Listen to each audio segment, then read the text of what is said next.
before. Ruthless, ideological, loyal to Hitler above all. But there's a difference between soldiers fighting for territory and fanatics hunting human beings. The 11 men didn't resist. They were exhausted, outgunned, captured without a shot, taken from the house by force, marched to a nearby field, and left in the snow. What happened next wasn't war. It wasn't even vengeance. It was something far colder. It was execution, preceded by methodical torture. Their fingers were cut off one by one. Some had their legs broken with rifle butts, teeth shattered, bones crushed, bayonets rammed through their faces and bodies. One man's eyes were gouged out while he was still alive. These weren't battlefield deaths. These were acts of hate. And the reason? They were black. To the SS, they were Untermenschen of human, not worthy of Geneva Conventions, not worthy of decency, just targets, racial inferiors to be erased, not captured. And so the WWII 11 American soldiers, uniformed, unarmed, and surrendered, were slaughtered in the snow, left twisted and frozen by the roadside. And then, silence. The US Army found their bodies weeks later.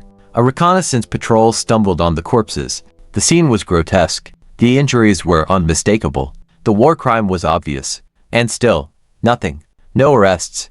No trials. No headlines. Not one SS soldier was ever prosecuted for the WWII massacre. The files were documented. The evidence was clear. Names were even mentioned. But the case disappeared into the fog. You have to ask yourself how. How does one of the most brutal crimes against American soldiers vanish from the history books? The answer isn't buried in Belgium. It's buried in America. Racism. The same system that sent black men to fight a racist enemy in a segregated army. The same system that forced them into second-class service units. The same system that didn't want to talk about Black Death, not even when it came at the hands of Nazis. Because acknowledging the massacre would have meant acknowledging what those men were denied their entire lives: equality. So the reports were filed away. The names of the WWII 11 were forgotten. Their families were never told the full truth. No medals.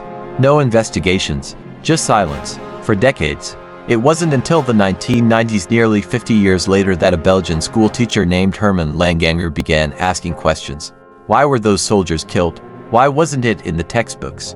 Why had the United States ignored them? And slowly, painfully, the truth came out. He tracked the families, found the burial sites, dug into US military archives, spoke to witnesses, and what he uncovered forced history to face itself. The names of the WWII 11 are known now. Staff Sergeant Thomas Fort, Private First Class George Davis, Private First Class Magger Bradley, Private First Class Curtis Adams, Private First Class Robert Green, Private First Class James Leatherwood, Private First Class George Moten, Private First Class William Pritchett, Private First Class Nathaniel Moss, Private First Class Dew Turner, Technician 4th Grade William Stewart, all of them sons, some of them fathers, all of them soldiers in a nation that treated them like outsiders in life and ghosts in death. It took until 2004 for a permanent memorial to be erected in WWII, not in the United States, in Belgium, built by people who never forgot what happened in their own backyard. And only in 2017, 73 years after they were murdered, did Congress finally acknowledge the massacre and recognize the WWII 11 for their sacrifice. It's not enough. It's never enough. But it's something. It's the beginning of remembrance, because memory is a weapon, and forgetting is surrender. The WWII 11 remind us that the enemy wasn't only wearing gray. Sometimes injustice wore green. It reminds us that the ideals printed in the Constitution didn't always follow black Americans to the battlefield. It reminds us that silence isn't just cowardice, it's complicity. We like to talk about World War II as the good war, the war of liberation, of democracy versus fascism.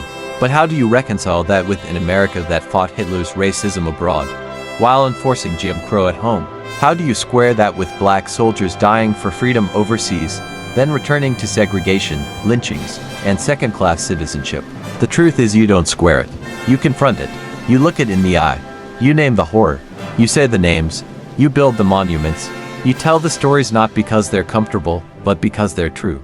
The WWII 11 aren't just victims of Nazi cruelty.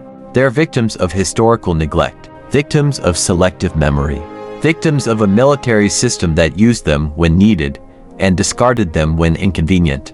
But they were also heroes, not because they died but because they served, because they kept marching, even when the country they wore on their shoulder didn't see them as equals, because they believed in something better. And maybe that's the most tragic part, that they died on foreign soil, hunted like animals, tortured beyond recognition, and still carried the American flag on their sleeves, believing it meant something. Maybe now if we remember them fully, truthfully, and loudly, it finally will. Because remembrance is justice. And justice, even 50 years late, still matters. But remembrance alone is never enough. It doesn't bring them back. It doesn't unfreeze that Belgian field. It doesn't undo the pain their families carried for decades, wondering why no one called, why no one answered, why the army wouldn't say what really happened. It doesn't explain why their service was erased from medals, why their names weren't on the plaques, or why their unit was dismissed as support when they were hunted and slaughtered in a combat zone. And it sure as hell doesn't answer why their country stayed quiet. Because let's be honest, for nearly 50 years, the massacre at WWII was intentionally forgotten, not misplaced, not misfiled, buried.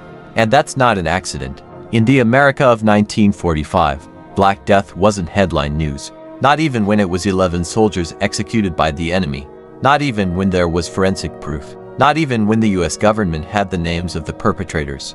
You'd think a war crime committed against American troops would trigger outrage, trials, sanctions, demands for justice, but not this time. Because those 11 men wore the wrong skin color. It was easier for officials to let the reports collect dust, to tell the families they died in action, to pretend it wasn't a racial massacre, to avoid the uncomfortable truth that while America was liberating Europe, it was still segregating its own soldiers. The hypocrisy is staggering. On the battlefields of Europe, black men were risking their lives to defeat a regime built on racial superiority. While back home, they couldn't even sit in the same train car, couldn't eat in the same diner, couldn't vote without being harassed, couldn't rise above a certain rank in the military, couldn't live free in the country they were dying for. The WWII 11 weren't just caught between enemy lines. They were caught between two versions of America, the ideals it claimed, and the injustice it practiced. And the system made a choice. Forget them. Pretend it didn't happen. Don't disrupt the image of a united war effort. Don't draw attention to racial crimes that might expose cracks in the foundation. Because that's how power maintains itself, not just with violence, but with silence. And that silence stretched on for decades. It wasn't until people outside the system, historians, local villagers, veterans, teachers started asking questions that the truth was dragged back into the light. And even then, recognition came slowly, hesitantly, like history was ashamed to look itself in the mirror. But eventually, the names came back. The WWII 11. 11 men who weren't supposed to be on the front lines, but ended up facing the worst kind of enemy. One driven by hatred, one empowered by ideology, one unbound by humanity. What the SS did in WWII wasn't strategy. It wasn't desperation. It wasn't even just war. It was racial extermination. Personal, intentional, cold. The same ideology that filled gas chambers at Auschwitz. The same hatred that marched through Poland and Ukraine. That same sickness reached its hand into a Belgian village and wrapped itself around 11 American soldiers. That should have shocked the world, but it didn't, because they weren't white. And in a segregated military fighting in a segregated country, that meant their deaths were treated as less than. No front page story, no war crimes trial, no Nuremberg exhibit, just paperwork and excuses. They weren't alone either. Thousands of black soldiers served in World War II. Nearly 1 million, in fact. Most were confined to non-combat roles. Drivers, stevedores, quartermasters, labor battalions.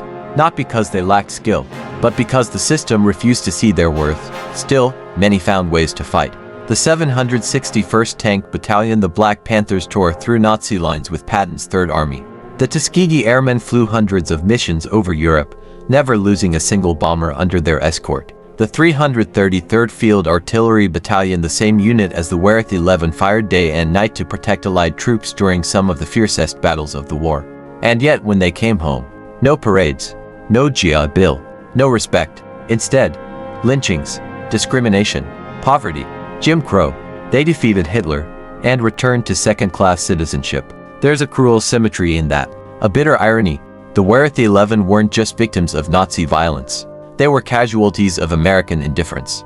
And that's why their story matters. Because it forces us to confront the gap between our values and our actions. It shatters the myth that America was always on the right side of history. It exposes the quiet ways that racism survives, not just through laws and mobs, but through selective memory. The truth is, history isn't just about what we remember. It's about what we choose not to. And for 50 years, America chose to forget the WWII 11. It wasn't until the world changed, until people refused to stay silent, that their memory began to rise again. Now there's a memorial in WWII. A simple black granite stone in a field of green. 11 names, etched in stillness. There's a documentary, congressional recognition, even military ceremonies in their honor. But the question lingers, why did it take so long? Why do we only tell the full truth after the last witnesses are gone? Why do we only honor the fallen once we've spent decades pretending they didn't fall at all? The answer isn't easy, but it's necessary. It's because acknowledging the WWII 11 forces us to look at America, not the flag, not the anthem, but the truth beneath it. That even in our greatest victory, we carried our greatest sins. That even in a war against racism, we kept racism alive in our own ranks. That even when we fought tyranny, we left our own citizens undefended. That's what the WWII 11 reveal, not just the horror of what the SS did, but the complicity of what the US didn't do. They deserve more than silence. They deserve a place in every history book, a name in every classroom, a chapter in every conversation about World War II. Because memory is justice, and justice delayed is still justice demanded. The names of the WWII 11 echo louder now than they ever did in life. They echo through that Belgian field, through the families they left behind, through every soldier who was told to wait their turn for dignity. They echo with a warning that the cost of silence is always paid in blood. And they echo with a promise that forgotten doesn't mean lost, that buried doesn't mean gone, that eventually, even the quietest graves demand to be heard. So remember them, not as footnotes, not as victims, but as soldiers. American soldiers, executed not just by the enemy but by a history that tried to erase them.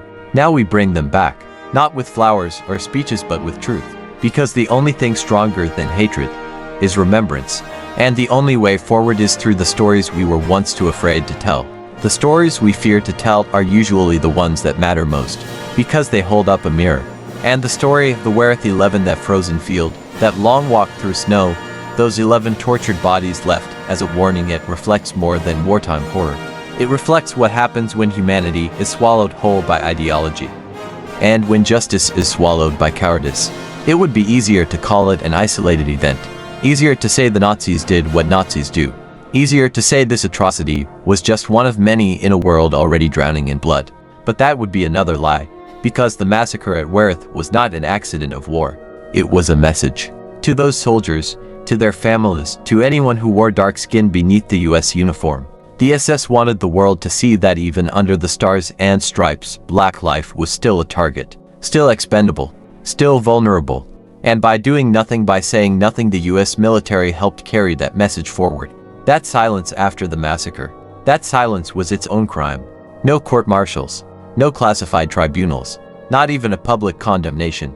The army had the facts. They had autopsy reports, witness statements, intelligence on SS units in the area. Everything necessary to prosecute a war crime. But they didn't. Because pursuing justice for those 11 men would have meant confronting the ugliest hypocrisy of all. That in the war against fascism, America had been segregated.